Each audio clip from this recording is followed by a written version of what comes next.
आपको याद दिला दें, अभी आज ही कॉमर्स और इंडस्ट्री मिनिस्टर पीयूष गोयल की प्रेस कॉन्फ्रेंस हुई है। उसमें उन्होंने कहा कि हम जो भी एक्सपोर्टर्स हैं, एक्सपोर्ट हाउसेज हैं और जो लोग उनमें काम करते हैं, उनके साथ खड़ी है सरकार। उनकी सहायता के लिए नई योजनाओं पर, नई स्कीम्स पर विचार हो रहा है। साथ ही उन्होंने ये कहा, जो बहुत महत्वपूर्ण है, कि दुनिया में जहाँ जहाँ भारतीय उच्चायोग या दूतावास है, वहाँ दूतावास और उच्चायोग के लोग उन देशों से संपर्क कर रहे हैं कि भारतीय उत्पाद के लिए यहाँ कितना बड़ा बाज़ार है या बाज़ार की कितनी गुंजाइश है और किस तरह से भारतीय उत्पाद यहाँ बेचे जा सकते हैं, भारतीय उत्पादों को यहाँ भेजा जा सकता है, यानी भारत से एक्सपोर्ट किया जा सकता है। तो भारत ने वैकल्पिक बाज़ार तलाशना शुरू कर दिया है। भविष्य में नहीं करने वाला, आज से शुरू कर दिया है। और इसका अल्टीमेट नतीजा क्या होगा, ये इसमें ऐसा नहीं है कि ये कल सुबह हो जाएगा, इसमें समय लगेगा। कहीं 6 महीना लगेगा, कहीं 9 महीना लगेगा, कहीं 1 साल भी लगेगा, और किसी किसी देश के मामले में तो साल, सवा साल, 1.5 साल भी लग सकता है।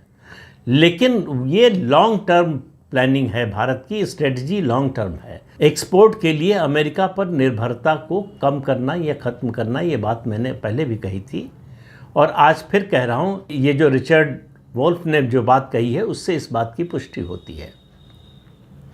दूसरी बात, कई बातें उन्होंने बड़ी महत्वपूर्ण कही हैं। उन्होंने कहा ब्रिक्स जो संगठन है उसमें 10 देश हैं। पहले 5 देश थे, इसमें ब्राज़ील है, रशिया है, भारत है, चीन है और दक्षिण अफ्रीका है। जो 5 नए सदस्य जुड़े हैं उनमें यूएई है, ईरान है, इथोपिया है, इजिप्ट है और इंडोनेशिया है। इन 10 देशों का विश्व अर्थव्यवस्था में, विश्व की जीडीपी में जो योगदान है वो G7 के देशों से बहुत ज़्यादा है। तो इनकी ताकत को कम आंकना, क्योंकि उन्होंने कहा कि ट्रंप कई बार मजाक उड़ा चुके हैं ब्रिक्स का। उन्होंने कहा ये असंगठित एक गुट है जो ख़त्म हो रहा है।